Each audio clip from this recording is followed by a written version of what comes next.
If you would have asked me a week ago, are you going to make money or are you going to lose money with your two REA consignments in their 2024 summer auction, I would have put more money on me losing money than me making money. But wow, what a surprise, what an ending to my two consignments. So let's dive into all the numbers right now, show you what I paid for the cards originally, what they sold for, and also give you a little bit of insight into what it takes from a time frame perspective to send these cards in to when they're cataloged and then when they're sold. So starting from the very beginning, shout out to Josh. He is my account rep for REA. He reached out to me on May 31st saying, hey, Chris, if you have any items that you want to auction, they're due next week. And so that is me sending off my items early June for them to be auctioned off towards the late part of July. Keeping in mind, this summer auction ended just here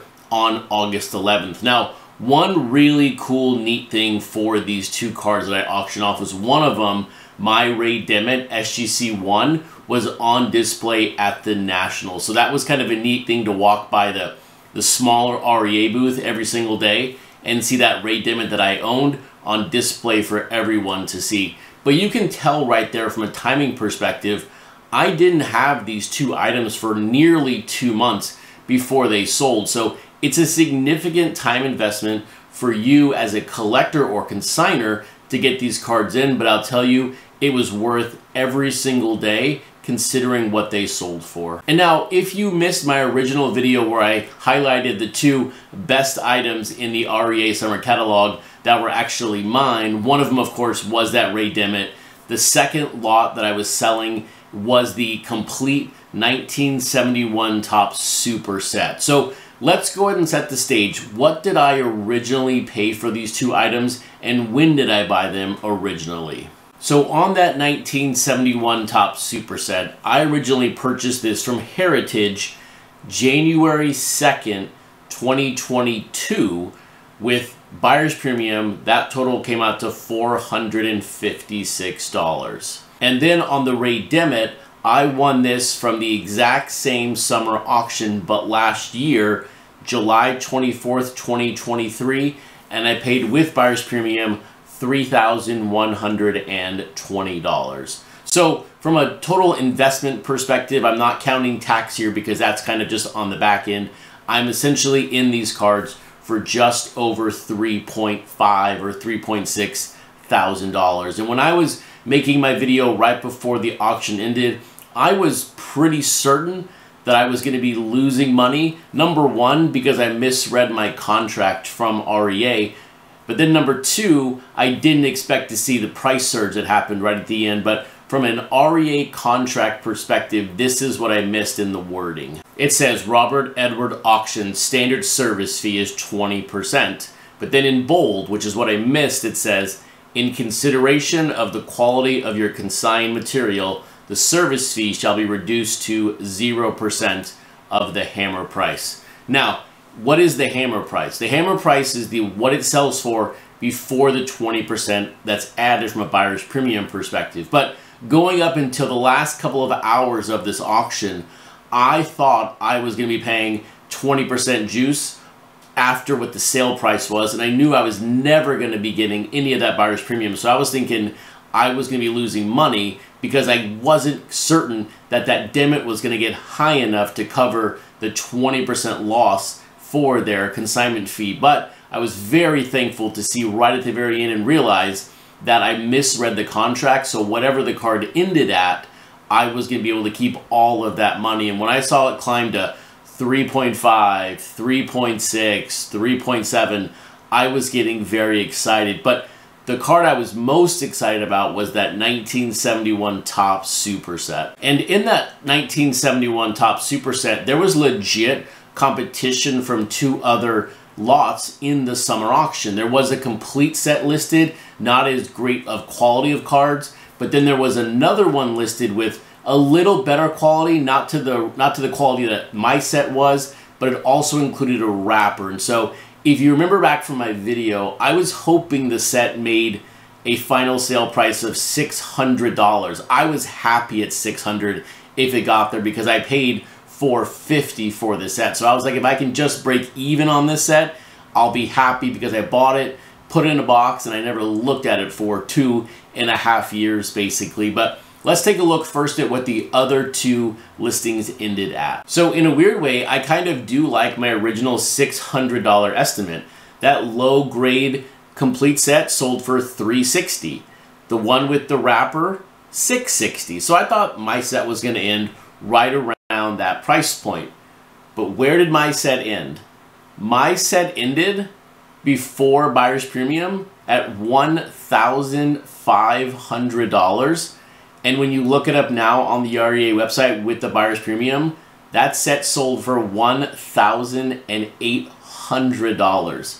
I never dreamed for a second that that set would make over $1,000, much less get anywhere near $2,000. So absolutely elated, so happy. I almost didn't include that set with my Demmitt, but I figured I was shipping a high dollar card. Let's send this as well and see if I can make any money on this set at all. And so to come away with $1,500 for this set, tripling my money, absolutely blown away. Absolutely amazing. Great job, REA. But now as we shift focus to that REA Demmitt, one thing going for me in this summer auction was the fact that it didn't have any, in my opinion, real competition.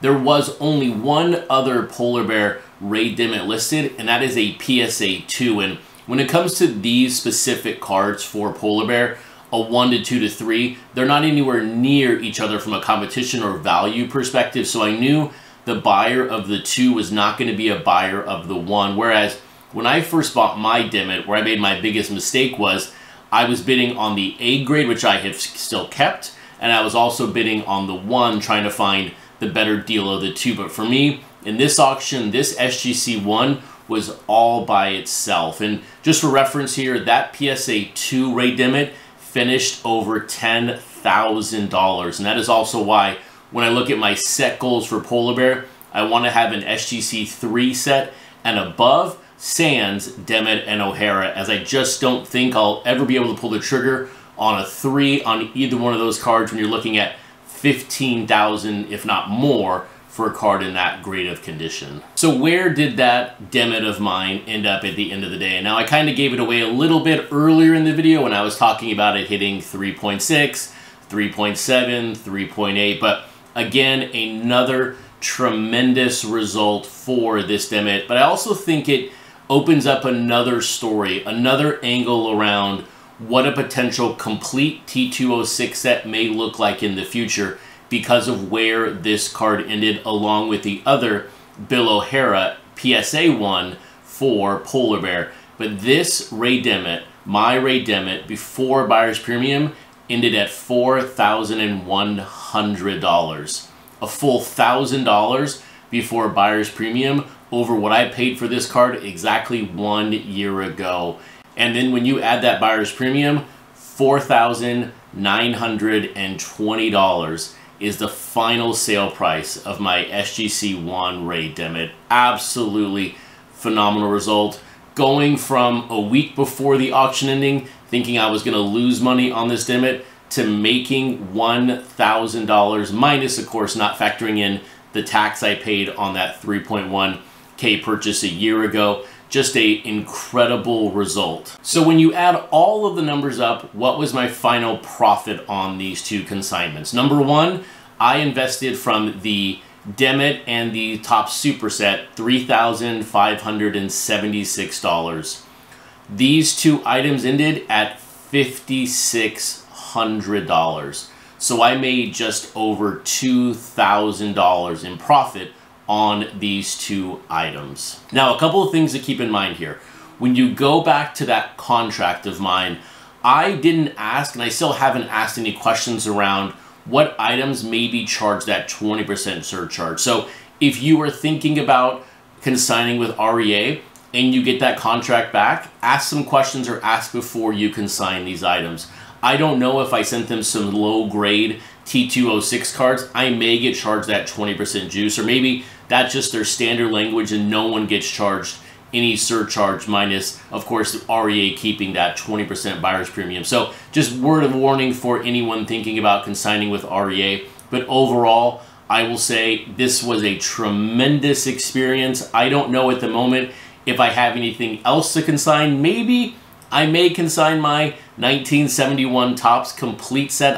I don't really know at this point. It may not get anywhere near what that Topps super set got, but you know, I am thinking about in the future, what else could I consign with REA? And also hit that subscribe button, because I'm going to be breaking down further what that Demmitt means for the future of Polar Bear and also the complete T206 set, because $5,000 is to me a new threshold and a potential game changer when it comes to 518 versus 520.